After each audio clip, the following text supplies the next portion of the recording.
السلام علیکم معزز ناظرین، میں ہوں عبد الحنان اور آپ دیکھ رہے ہیں امیزنگ انفو یوٹیوب چینل۔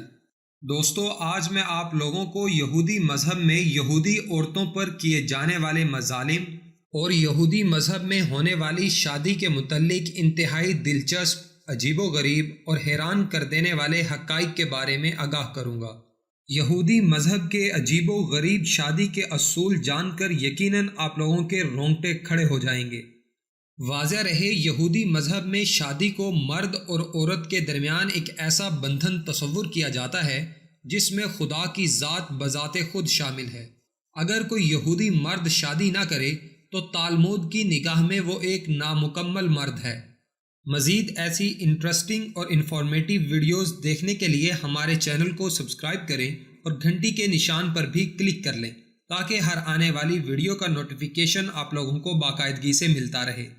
سب سے پہلے یہودی مذہب کے ازدواجی نظام پر نظر ڈالی جائے تو پتہ چلتا ہے کہ یہاں کی عورت کا مقام نہایت پست ہے، اور اس کی سب سے بڑی وجہ ایک نظریہ ہے، اور وہ نظریہ یہ ہے کہ حوا نے آدم کو ممنوع پھل کھانے پر اکسایا، اسی وجہ سے وہ جنت سے نکالے گئے، اور اسی بنا پر یہودی مذہب میں عورت کو مرد کی غلامی، حیض جیسی ناپاکی اور حمل کے درد کی سزا ملی۔ بائبل میں ہے کہ میں تیرے درد حمل کو بہت بڑھاؤں گا، تو درد کے ساتھ بچے پیدا کرے گی، اور تیری رغبت اپنے شوہر کی طرف ہوگی اور وہ تجھ پر حکومت کرے گا۔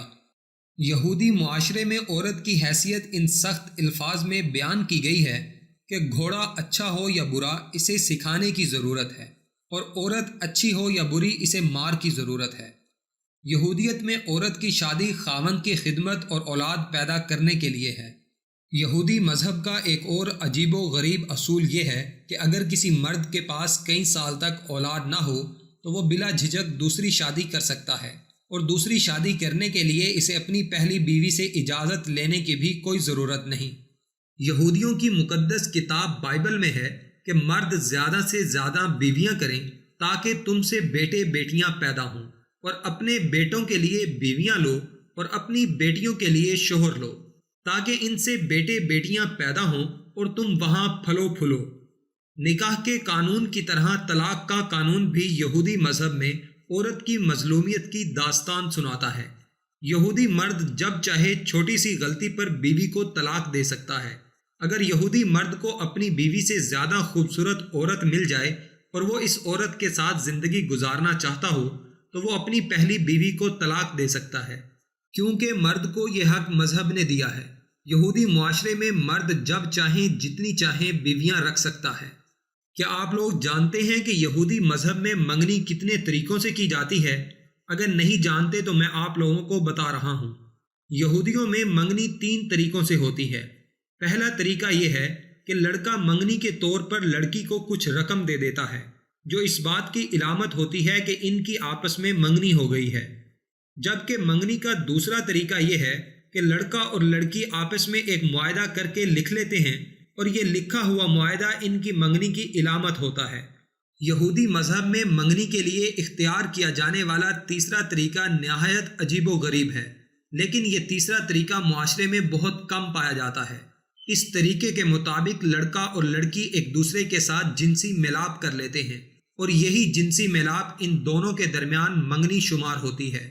منگنی کے بعد باری آتی ہے شادی کی۔ یہودی مذہب میں شادی کی عمر کتنی ہونی چاہیے، اس کا کوئی واضح ثبوت یہودی مذہب میں نہیں ملتا۔ البتہ تالمود کی روایت کے مطابق شادی کے لیے کم از کم عمر 12 سال ہونی چاہیے۔ یہودی قانون میں ہے کہ اگر کسی کی لڑکی 12 سال کی ہو جائے اور وہ اس کی شادی نہ کرے، اور اس لڑکی سے کوئی گناہ سرزد ہو جائے تو وہ گناہ اس شخص پر ہوگا جس نے اس کی شادی نہیں کی۔ یہودی مذہب کی شادی میں ایک انوکھی رسم گلاس توڑنے کی بھی ہے، جس میں دلہا دلہن شراب پینے کے بعد گلاس کو زمین پر رکھتے ہیں اور دلہا اپنے دائیں پاؤں سے اس گلاس کو توڑتا ہے۔ گلاس کے ٹوٹنے پر سب لوگ اس جوڑے کو خوش قسمت سمجھتے ہیں۔ اس گلاس توڑنے کی وجہ یہ بیان کی جاتی ہے کہ یہودی تاریخ میں ان پر جو ظلم و زیادتی ہوئی ہے، اس کی یاد میں یہ گلاس توڑا جاتا ہے، تاکہ شادی کے اس پر مسرت موقع پر بھی اس ظلم و زیادتی کو یاد رکھا جائے۔ بعض یہودیوں کے نزدیک اس گلاس توڑنے کا مقصد ہے کہ گلاس کے ٹکڑے یہ بتاتے ہیں کہ یہ دلہا دلہن کب تک شادی کے بندھن میں بندھے رہیں گے۔ یہودی مذہب میں حق مہر کا تصور۔ واضح رہے، یہودی مذہب میں حق مہر کو عورت کا معاشی حق نہیں سمجھا جاتا۔ یہی وجہ ہے کہ اسے اتنی زیادہ اہمیت بھی نہیں دی جاتی۔ اسی وجہ سے یہودی قانون میں اس کا تذکرہ اشارتاً تو ملتا ہے، مگر صراحتاً اس کا کوئی ذکر نہیں ہے۔ یہودیوں کی مقدس کتاب بائبل میں بھی عورت کے حق مہر کا ذکر اشارتاً تو موجود ہے، لیکن صراحتاً نہیں۔ بائبل کے مطابق اگر کوئی مرد کسی کنواری لڑکی کو جس کی شادی نہ ہوئی ہو اس سے مباشرت کرے تو وہ ضرور اسے مہر دے کر اس سے شادی کرے۔ اگر لڑکی کا باپ راضی نہ ہو اور وہ اپنی بیٹی اسے نہ دینا چاہتا ہو تو وہ کنواری لڑکی کے مہر کے مطابق اسے نقدی دے۔ یہودی مذہب میں کسی غیر یہودی سے نکاح کا اصول۔ واضح رہے، یہودی مذہب میں شادی کے لیے لڑکے اور لڑکی کا پیدائشی طور پر یہودی ہونا لازمی ہے۔ اگر ان میں سے کوئی ایک بھی غیر یہودی ہے تو پھر ان کا نکاح نہیں ہو سکتا۔ یہودی مذہب میں زیادہ تر شادیاں یہودیوں کے درمیان ہی ہوتی ہیں۔ اس کی وجہ یہ ہے کہ غیر یہودی عورت سے پیدا ہونے والا بچہ یہودی مذہب کے مطابق یہودی نہیں ہوتا، پھر چاہے اس کا باپ یہودی ہی کیوں نہ ہو۔ یہودی مذہب میں جب ایک عورت کی شادی ہو گئی تو پھر وہ دوبارہ شادی نہیں کر سکتی۔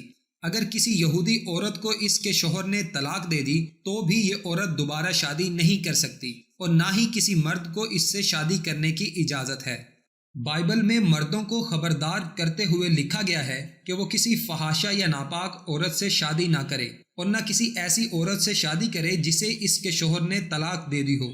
اس سے واضح ہوتا ہے کہ یہودی مذہب میں عورت پر ظلم و ستم کی انتہا کی گئی ہے۔ اگر یہودیوں میں بھائی ساتھ رہتے ہوں اور ان میں سے ایک بے اولاد مر جائے تو اس مرحوم کی بیوی کسی اجنبی سے شادی نہیں کر سکتی، بلکہ اس کے شوہر کا بھائی اس کے پاس جا کر اسے اپنی بیوی بنانے اور شوہر کے بھائی کا جو حق ہے وہ اس کے ساتھ ادا کرنے کا حکم ہے۔ اس عورت کا جو پہلا بچہ ہوگا وہ اس کے مرحوم شوہر کے نام کا کہلائے گا تاکہ اس کا نام مٹ نہ جائے۔ لیکن اگر آدمی اپنے بھائی کی بیوی سے شادی نہ کرنا چاہے تو اس عورت کو حکم ہے کہ یہ اپنے بزرگوں کے پاس جائے اور کہے کہ میرا دیور اسرائیل میں اپنے بھائی کا نام ختم کر دینا چاہتا ہے اور میرے ساتھ دیور کا حق ادا نہیں کرنا چاہتا۔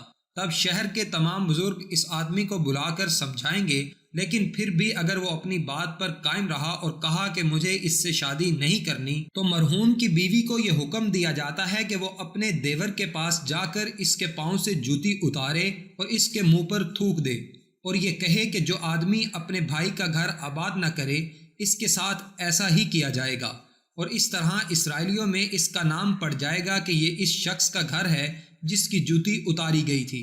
واضح رہے، اس قانون سے پہلے یہودی عورت کا جب شوہر مر جاتا تھا تو اسے اس کے بھائی سے لازمی شادی کرنا پڑتی تھی۔ ایک طرف تو لڑکے کو مجبور کیا جاتا تھا اور دوسری طرف عورت سے بھی اس کی رضامندی نہیں پوچھی جاتی تھی، جو کہ سراسر ظلم تھا۔ یہودی مذہب میں شادی کے دوران روزہ رکھنا۔ یہودی مذہب میں شادی کے دن روزہ رکھنا بہت اچھا تصور کیا جاتا ہے۔ روزے کی حالت میں دلہا اور دلہن دونوں شادی کی تقریب کے اختتام تک روزے کی حالت میں ہوتے ہیں۔ اس کا مقصد یہ بتایا جاتا ہے کہ شادی خوشی کے ساتھ ساتھ ایک سنجیدہ اور مذہبی کام بھی ہے۔ جب شادی کی رسم مکمل ہو جاتی ہے تو وہ دونوں ایک الگ کمرے میں جا کر اکٹھے روزہ افطار کرتے ہیں، یعنی مل کر کھاتے ہیں۔ یہودی مذہب میں شادی کے دوران 10 افراد کی موجودگی کا اصول۔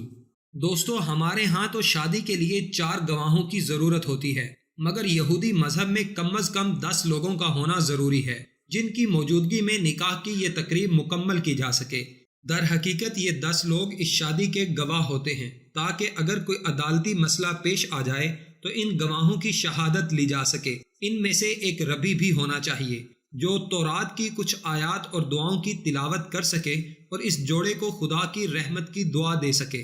امیزنگ انفو کے چاہنے والوں، یہ تھے یہودی مذہب میں شادی کے اصول، جن سے صاف واضح ہوتا ہے کہ یہودی مذہب میں عورتوں پر کس قدر ظلم ڈھایا جاتا ہے۔